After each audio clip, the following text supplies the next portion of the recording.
Sandy, welcome to New Zealand. You're going to be bringing Thank your you. documentary Sabbath Queen to a New Zealand audience, which is exciting. And you're wrapped up there because you're in Cromwell at the moment. And I know it's cold here in Auckland. It must be even colder where you are. So I'm glad you're wrapped up and you got hot chocolate.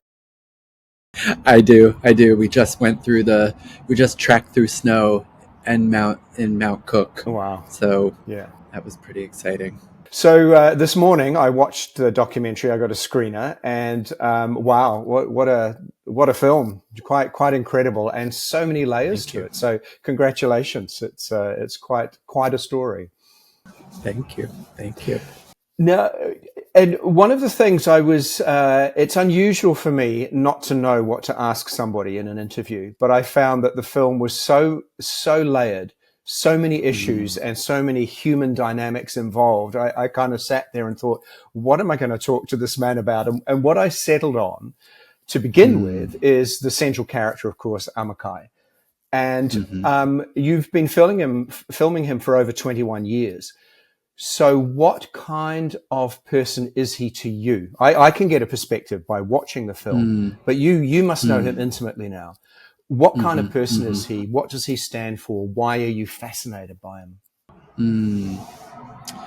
So to kind of trace back into the 90s, Amichai and I met in Jerusalem. And I was looking for people for a previous film of mine called Trembling Before God, which is about Hasidic and Orthodox Jews that are lesbian or gay. And I was looking for people to be in the film, and everyone kept saying, well, the chief rabbi of Israel's nephew is gay. You should meet him. So I met Amichai, and I asked him to be in Trembling, and he refused because he's too much of a diva and he wanted his own movie. He said, I don't do collage. So, yeah. But then we just became fast friends and, became friends over many years. And so and then he got his own wish, which is that I started filming with him 5 years later in 2003. So really it began out of friendship, and we had already built a trust, as kind of co-conspirators, friends, like queer. But, the relationship just kept deepening. And at this point, I'm kind of an Amichaiologist. Right. I'm like his unofficial, official biographer, his sidekick, uh, you know, and there's so many layers to our relationship now. I There's bet. him as a protagonist and me as a director. There's him as a rabbi, now a rabbi, me as a congregant. And then there's the level of friendship. So there's like a very dense, dear bond that really cements us. And, to the point at which, when my dad died, in the hospital right in front of me, I immediately called him and he rushed to the hospital. And we did last rites over my father. And then, he buried him and he conducted the whole kind of mourning rituals for my family and I. He, you know, officiated my interfaith queer wedding, with my husband, Eric. So there's such a unique, sort of 360 in our connection, and in just witnessing his life and him witnessing mine, that has, I think, just poured into the movie and made it so intimate. So what kind of a person is he, if you were to describe the qualities that he has? He is. It's funny because when people say, "Well, what is this film? What is this film about?" and I was like, "Well, I've got it down to 5 words. He's a trickster, renegade, artist, performer, rabbi." And uh, he is. He's very, very playful, very mischievous, very a real free thinker, quite radical in terms of his approaches, his thoughts, but he's also like deeply serious. You know, he can be incredibly, um, you know, like impish, but and things are often done with a wink. But he's also like very serious about social justice, about you know equality, about freedom, about dignity, for all. And so that's an amazing quality because there aren't many people I know who combine those things so beautifully. So to me, he's an inspiration for sure. I mean, I am so inspired by the way that he approaches, ritual and tradition and ancestry, um, and you know, given what's happening in the world now, like a fierce commitment to upending anything that's oppressing us. I, I've seen in the film how people react to him as well. So there must be Mm-hmm. a quality within him that draws people to him, a compassion, Mm-hmm. Yeah, a yeah. friendliness, but also an understanding. Yeah. Mm-hmm. Well, I think I mean, he's been through so much. He's been really pushed to the outside. So there's something in his own life where he can really identify with people who, have faced some of the same challenges, who've been told that they're less than, who've been told they're not worth holiness. Um, you know, whether they be women, non-binary, queer, immigrant, um, just anyone who's like not in the power structure, which is his family. His family is the power structure. His father, his father was the ambassador. His uncle is the chief rabbi. His brother is a rabbi. His grandfather was a rabbi. Like they are. This is patriarchy. Like they all occupy positions of power, and his family is like the Kennedys of Judaism. So, you know, he's not. He's like rejected it, you know, but yet he stands in it and that DNA runs through him. And So, that also causes a great deal of dilemma for him. I mean, one of the things as a viewer of this, I thought to myself that the film at one level is about identity and belonging, and also struggling against the orthodoxy, and also inclusiveness. So were those things important to you in creating this film? And is there more to the film than those ideas?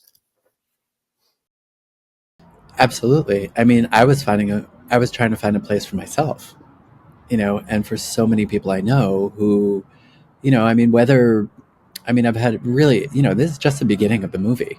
I mean, we've had 6 screenings so far. We've had 3 film festivals. So we're just like, we world premiered in Tribeca Film Festival, and New Zealand is just our third Wow. festival. So it's really like we're just like smelling the beginning of the movie, like at its life in the world. And, I'm finding people coming from so many different directions. Like I've had Iranian women come to see the film who are just like super taken with Amichai and his vision. I've had people who are Jews, who are not Jews, who are straight, who are queer, who are like so interesting. But I think for me, it's like yes, he's an invitation. He says in the film one of the most powerful lines, which is, "Not everything that we inherited deserves to be passed on." Yes, yes. I was going to actually ask you about that. He said it's not everything we've inherited is worthy. Yes, and Yeah, that it's really worthy to being struck passed me. on. That Yeah. really struck me because in terms of the battle or the controversy between orthodoxy and more liberal or reform aspects of Judaism, orthodoxy is about sticking to a very strict interpretation. And what I wanted to ask you about that though is that what we see as Orthodox Judaism now isn't what Judaism was 2,500 years ago, is it? Hmm. Mm-hmm. So it's curious that what seemed to be as, well, this is the way it should be, is not necessarily what it was historically. And that's a battle that is still going on between people, yeah? I mean, 2,500 years ago, there were no denominations. Like, it wasn't like you even had Reform or liberal Jews. You didn't have conservative Jews. The question of intermarriage wasn't even on the table. Like, it was absolutely like, at this point in America, we have 72% of American Jews who are not Orthodox who are with non Jews and loving non Jews. That is a staggering statistic compared to even 30 years ago. So the community has changed. The generations have changed. We've been through the 21st century, the Holocaust, the creation of Israel, the like modernity, feminism, queerness, like we've really changed. So that my generation and the generations younger, Gen Z and millennial, need a very, very different kind of Judaism than the Judaism of our grandparents. And I And I think that suspect that has changed over centuries as well. And yet Orthodoxy would absolutely. say, no, it's always been like this, which isn't true, Yeah. yeah? Yeah, and Orthodoxy has changed too. I mean, you see, even Amichai's brother, who's an Orthodox rabbi, Yes. he welcomed a woman rabbinic like leader into his congregation in Jerusalem. Like, that is so unheard of, even not that long ago.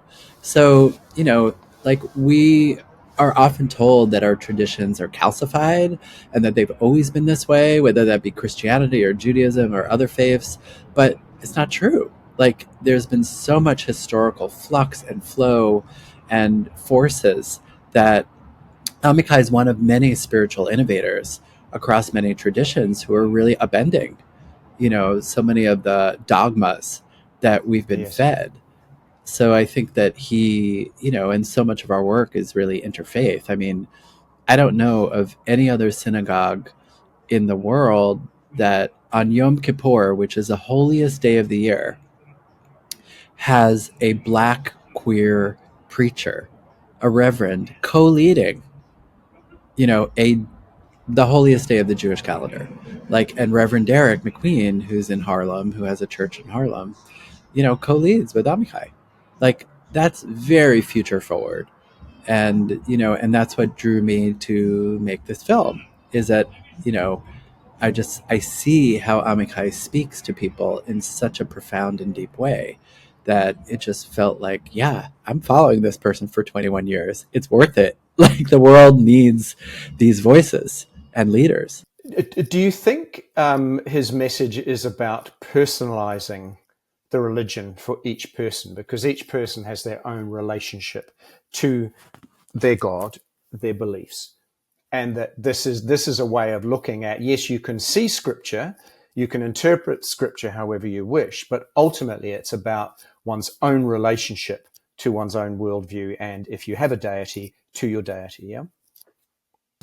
Well, I do think that, certainly for so many of my world, which is very secular and very skeptical and, doesn't necessarily connect with what people might call organized religion, Yeah. you know, that Amichai frames Lab Shul, his part laboratory, part synagogue, as an everybody friendly, like, God optional, artist driven pop up Yeah. experimental synagogue is quite, like, people have never heard it. When I tell people, their jaws open, they're like, what? God optional? Like, I mean, but that really speaks to today, because so many people don't necessarily, want God, but do they want community? Yes. Do they want, Yes. like, a cure for human loneliness? Yes. Do they want meaning and ritual to mark milestones of life? Yes. Like, whether they be 13 years old or 80. So I think that there's something there about, just naming a religious institution God optional that's just so inviting. Well, it sounds quite radical. I jump in here and say I'm actually an atheist, but Mm-hmm. I know a lot of people who are religious, and I respect that. What I don't respect is when they turn that religion and say you're wrong, you're bad, you're whatever. If it's about looking at the universe, trying to make trying to understand the universe, I'm fine with that. But I do like that God optional idea of a community that is spiritual, because spirituality can be more than just about religion. Mm-hmm, mm-hmm. Absolutely. And yeah, and I think people, like even for me after my dad died, like, or even creating our wedding ritual, I worked with Amichai and I found such enormous possibility in really crafting something that Mm, spoke to me and spoke to my husband and my husband's not Jewish, so it's like, well, what kind of rituals do we want to bring in, and how do we honor people, how do we you know bring in nature, how do we bring in you know like the land around us, how do we bring in family, like how do we bring in the ancestors who've left. Like there's so many different ways to you know like be deeply rooted, because that's the one thing, it's not just a free for all, it is deeply rooted. It's deeply rooted in teaching and wisdom and centuries of rabbis really debating what this tradition is. So I think Amichai sees himself not just as like a free floating radical particle, but as a part of a chain, a chain of rabbis. And, his grandfather walked his congregation into the gas chamber. yes, yes, that was in the film. His grandfather did not abandon, his flock. He comforted them until the end. So it's a So, fellowship. I'm absolutely. And it's caretaking and it's real deep.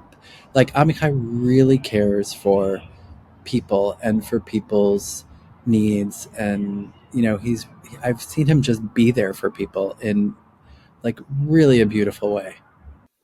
And I think at one point he says that he had attended church services that were so dry, and the language and the parts of scripture that were being spoken were almost irrelevant to where people are at now. And so I guess what he's trying to do is make it relevant to us in the 21st century, when we know so much more about the world and the universe, but are still looking for connection. So it has to be relevant, doesn't it? Otherwise, it dies out. Absolutely. You know, it's like, I think he used to say, it's like, well, what are these denominations? It's like, television networks, but we're living in a streaming world. Yeah. There's so many possibilities for, you know, like our attention, So it's like, well, why should this, like, if it's not serving us, why should it exist? That's his kind of modern take on it. Um, So it's been a labor of love for you over 2 decades.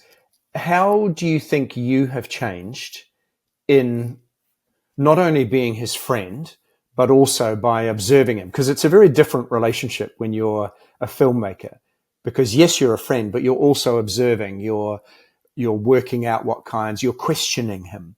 So, what have you learnt, and perhaps how have you changed over that 2 decades yourself, as you've done this project? well, it's interesting because my husband, one of he's kind of a multi hyphenate, but one of his roles, one of his professions is as a meditation teacher. So I've been studying meditation with him, and I think meditation is so much about the act of deep listening and deep attention, and there's something about being a documentary filmmaker that's the same.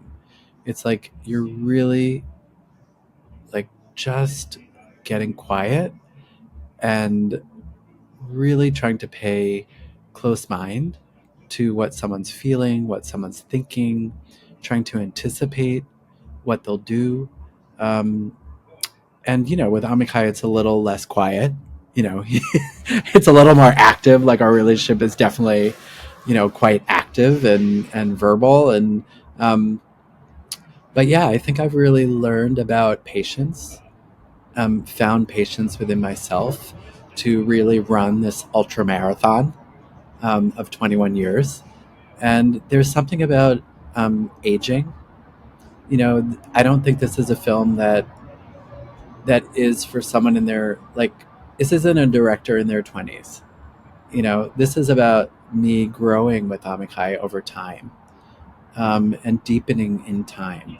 And there's something about being maybe in midlife, um, together, where we've been through our 20s, 30s, 40s, and there's something about just growing. Um, and I think there's something really beautiful about that there is a deep wisdom, in the process and in the film itself, that just is that time has served this up. Well, that's really lovely. Look, I'll let you get back inside because I know it's quite cold down there. But I really appreciate you spending a few minutes of your day with me Oh, talking about this. We could go on for days, I think, talking about the various issues and what have you. But congratulations again on the film. All the best thank you, as you Andrew. roll it out. Okay. Well, I'm excited that we have another screening in Auckland, Yes. on Sunday. So I'm really looking forward to that. So yeah, thank you so much. It's been great talking to you.